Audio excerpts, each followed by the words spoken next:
Hi everybody, it is Friday, December 15th, and I wanted to do an update. I don't know when I'm going to do another YouTube video because a lot has been going on since I last did my YouTube update. So first of all, since we talked, I have seen, well, I think you knew I saw my surgeon, I've seen an oncologist, I had a breast MRI,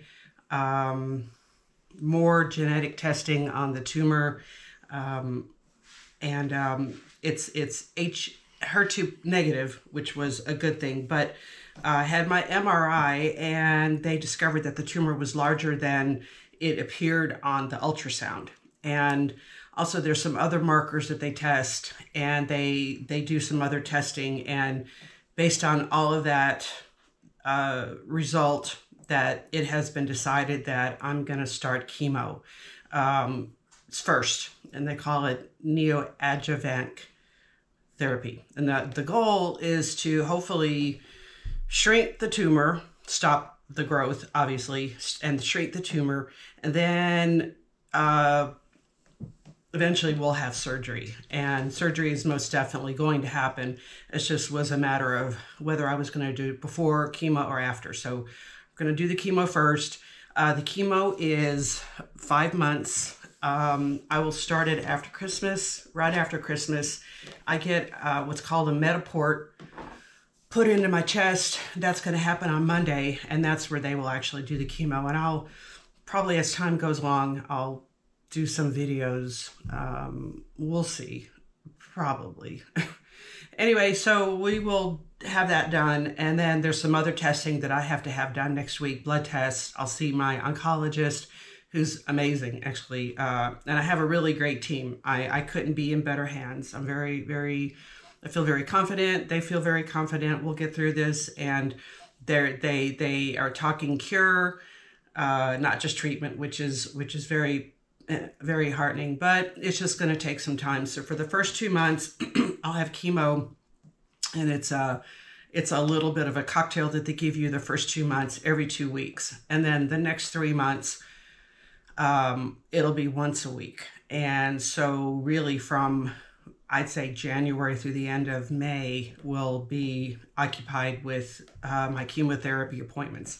I've had to cancel everything. Obviously, I canceled going to imaging. I was going to volunteer for that. I was very much looking forward to that, but well, that was not going to happen anyway.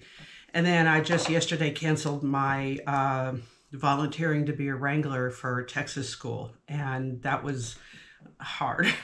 I love that. I love doing that, and I was really looking forward to it. I have all my photography buddies there, and it's a great time, but I just know that I'll be right in the middle of my chemo, and I'll be in the middle of my weekly chemo, and I just can't commit to that.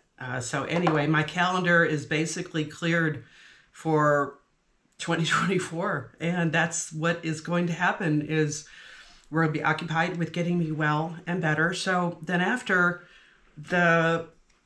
let me turn this stupid screen off. Hold on. It's bugging me. After the chemo is done, then they give me a couple weeks to rest. And then I will have my surgery. And I'm going to have a bilateral mastectomy. I don't want to mess around with lumpectomies or anything like that. And then I'm going to have reconstruction. And because I'm not ready to be flat, that's my choice. Everybody has a different reason. But for me, I'm not ready for that. So I will have that, and so in a way this is a good thing, because then I have time to meet with the plastic surgeon. I have time to talk, decide what we're going to do, and we're not rushing into surgery really quickly, and where I have to wait for reconstruction until after the chemo. So anyway, I'm getting ahead of myself, but so for now that's the plan. I'm gearing up for this. I'm mentally gearing up for this fight, and we will tackle it, and I'm not looking forward to it. They're going to give me some happy juice when they put that port in, and I told my nurse navigator, yeah, great, give me that margarita cocktail. I need some happy juice right now. Funny. So let's see what else. So we'll do that. They have to do a heart echo to be sure that my heart is clear for the chemo, that I'm strong. And let's see, we will do that. And yeah, I'm trying to think of what else. There I feel like I'm forgetting something. So it's probably not so important since I have a good, like I said, I have a good team. What else did I forget? Oh yeah, well, I'm going to lose my hair. That's pretty obvious. This chemo causes me to lose my hair. I haven't decided whether I'm going to do that cool cap or not. I'm going to talk to my nurse navigator at the time, well, before we get to that point, and I'm going to ask her what I am going to do is I found a place that can make what's called a halo, and we're going to take my hair and we can put it in like little, it's called Chemo Diva is the name of the website. And we put it in little ponytails, whatever, as close to my scalp. And then we cut it off, and then we send it in, and then they make like a little halo deal for me of my own hair, which is kind of cool. So I'll send them a picture of how my hair looks now. And then I'll have to wear a cap. A halo is kind of something that sort of sits on top of your head, so I'll have to wear a cap. But at least I'll have my own hair, and I'll probably will get a wig as well. But on those occasions where I feel like I just want to put something on my head and I don't want to go out and proclaim to the world that I'm a chemo patient, because that's just me. Maybe I'm not, at this point, I'm not quite ready for that. So, but I think it's a really cool option that they give for women to maintain their dignity and through this process. So I will do that. Luckily, my hair is long. I don't have to do anything really with it. There's a few things that I will have to probably make sure that it's clean. And but otherwise, I think that that's a wonderful service that they do. So I don't know when that will happen. I will probably do that after Christmas, and I'll probably take a video of that. So it's just all part of documenting this whole shit.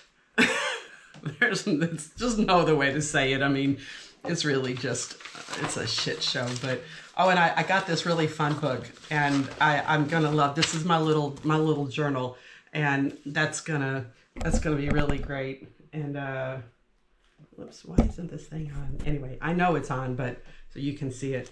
So I've already got some things in there, and yeah, so it'll just help me keep track of my appointments too, and symptoms and things like that. Anyway, I thought it was just easier. I've been keeping my family in touch, so they are the ones that, of course, know first, and then the rest of the world knows. So, well, just anyway, at least I can have Christmas. But it's moving fast. The process is going, and I'm glad for that. The sooner we get it going, the faster that I can get through it and move forward. And I think that the hardest part has been waiting and waiting and waiting and waiting, and more tests and more waiting. But now we're being proactive and we're being active about this situation. And people asked me about the Oncotype, because we were sort of misunderstood, because we're waiting for the Oncotype test to come back. And if the Oncotype test had come back lower percentage, I would not have had to chemo, but we don't have that yet. But all the other markers of my tumor, the fact that it's larger, it's aggressive, and there's another percentage that they have measured, and because of all of that, that negates the Oncotype, where what is going on with me does warrant chemotherapy first. So we were a little misunderstood, because we thought, oh well, we won't have to have chemo, but that's if the tumor's smaller, if the other markers come back lower, the other percentages, and then you can just go on for surgery and estrogen blocking therapy. So, but that is not my case, and that's okay. as long as we know that and we understand that. So I'm ready to just fight this with all I have. So I don't know what else there is. I think that's it. I blah-blahed and went on. So here we are. All right, well, we'll see. I'll talk to you soon. Bye. Yeah, I'm smiling, sort of. Bye.